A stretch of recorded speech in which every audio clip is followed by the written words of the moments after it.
traders. I'm here to share with you about my stock account update. Today my stock account has earned $1,148. US stocks closed down on Friday. The market is focused on earnings and economic data. Wall Street staged a strong constant story. Small bank deposit outflow fat, big bank performance. In my account today, I've made a total gain of $1,146, which is 1.63%. Today, all of my stocks showed a gain due to the drop in the overall market. Unity Software rose by 0.31% in the post-market, and the United States natural gas rose for 4.37% as a rebound from yesterday. And the S&P 500 short ETF rose by 0.76%, and SQQQ rose by 0.57%. Today's market generally closed down. Dow Jones Industrial Average closed down 0.42%, which is a decrease of 143.22 points. Nasdaq Composite decreased for 0.35% to 12,123.47 points. S&P 500 closed down 0.21% to 4,137.64.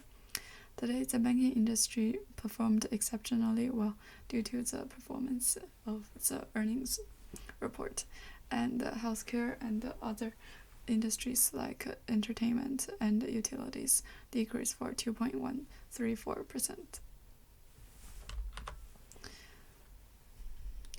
U.S. retail sales fell 1% in market, suggesting that the economy was losing steam, and offset better than expected results from banks such as Citigroup. U.S. retail sales fell more than expected in March, blaming consumers for less buying of cars and other commodities, suggesting the economy losing momentum at the end of the first quarter due to higher interest rates. Analysts believe the drop in retail sales was largely due to the Fed's year-long rate hike, which slowed inflation by cooling domestic demand. Last week's report showed job growth and services activity slowed in March, while manufacturing continued to slump. Futures linked to the Fed's policy rate continued to bet Friday on another 25 basis points in May after data showed U.S. retail sales were not as weak as expected. U.S. short-term interest future market reflects that the May rate hike is about 4 times more likely, slightly more likely than before the report. The current target range is between 4.75% to 5%. The University of Michigan's preliminary consumer confidence index for April came in 63.5 in Friday, compared with 62 expected and 62 expected last month. The University of Michigan's preliminary one-year inflation forecast rose to 4.6% in April from 3.6% in April, the biggest rise since 2021. Treasury yields climbed after the release of U.S. consumer confidence data, while the 2-year Treasury yields rose 16 basis points to 4.13%. Chris Zachariasley, Chief Investment Officer of the Alliance of Independent Advisors, said retail sales were weaker than expected, but largely related to the sharp drop in natural gas prices. With other conditions unchanged, this is slightly positive for spending. Zaccarelli said, inflation has been falling as natural gas prices fall, but that could be reversed in an instant. A surge in natural gas prices will push the overall inflation figures higher. More worryingly, the core data, excluding food and natural gas, has remained high, which is the long-term risk of high interest rates. A number of economic data released this week show signs that inflationary pressures in the U.S. may be easing. The March Producer Price Index, which measures the prices companies pay, fell 0.5% on Thursday from the previous month, while economists surveyed by Dow Jones expected the index to remain unchanged. Excluding food and energy, the index fell 0.1% from the previous month, while economists estimated a 0.2% month-on-month increase. PPI, considered a leading indicator of consumer inflation, once again supports the easing of inflation reflected in March Consumer Price Index, report released on Wednesday. The Wednesday CPI rose 5% year-on-year, the smallest year-on-year increase in nearly 2 years. In addition to the retail data, U.S. earnings were also the focus on Friday. A number of big banks reported better than expected results on Friday. JP Morgan Chase reported revenue that beat analyst expectations and hit a record high. Citigroup's fiscal first quarter revenue exceeded expectations. Wells Fargo announced profit growth and expects the U.S. economy to slow somewhat. PNC Financial Services Group earnings exceeded expectations. United Healthcare Group, the most heavily weighted Dow Jones component, reported better than expected results and upgraded its guidance slightly. B. Art Hogan, chief market strategist at Riley Financial, said, "We had expected more bad news from regional banks, but it may not come true in the coming weeks."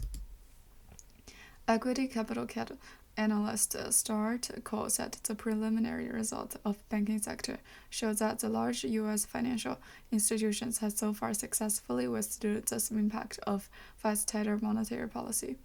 But expectations are pessimistic for this earnings season.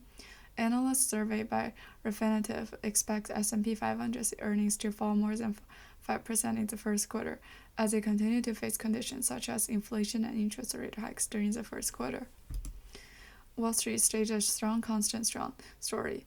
Small banks deposit outflow, FAB, and big banks' performance.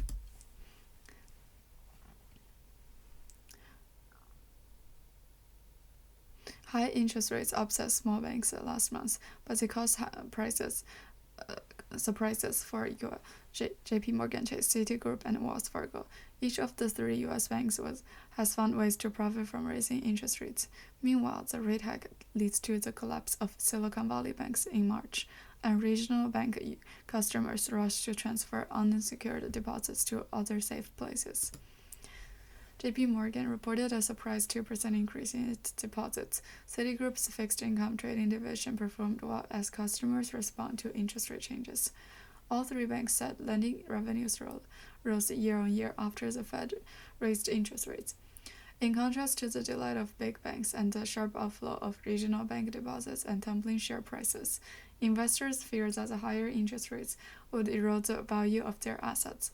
But Friday's Wall Street results also offered a glimmer of hope for smaller banks, which are not paying higher deposit rates. On the conference call, CFO Jerome Barnum said, "We see a lot of account openings, a lot of deposit inflows, and a lot of money going into money market funds. The argument of stickiness." Big banks said the Fed's higher interest rates have boosted the revenue from their lending business. JP Morgan's net income surged 49% in the first quarter, prompting the bank to raise its such revenue forecast for this year to $81 billion, a January forecast of $73 billion. Wells Fargo revenues grew 45% from a year earlier, while Citi grew 23%. Citi's fixed income traders unexpectedly boosted revenue by 4%, helping the bank break analyst expectations that profits would fall. One mystery now is how long the trend in deposit inflows could last. Citigroup's CFO Mark Mason said the financial sector turmoil caused by fairly sticky corporate inflows. But Barnum said, "We have a realistic view on this issue. By definition, these deposits are not very stable because they just came in. Therefore, we think that a more sensible, and appropriate attitude is not to regard them as particularly stable beings."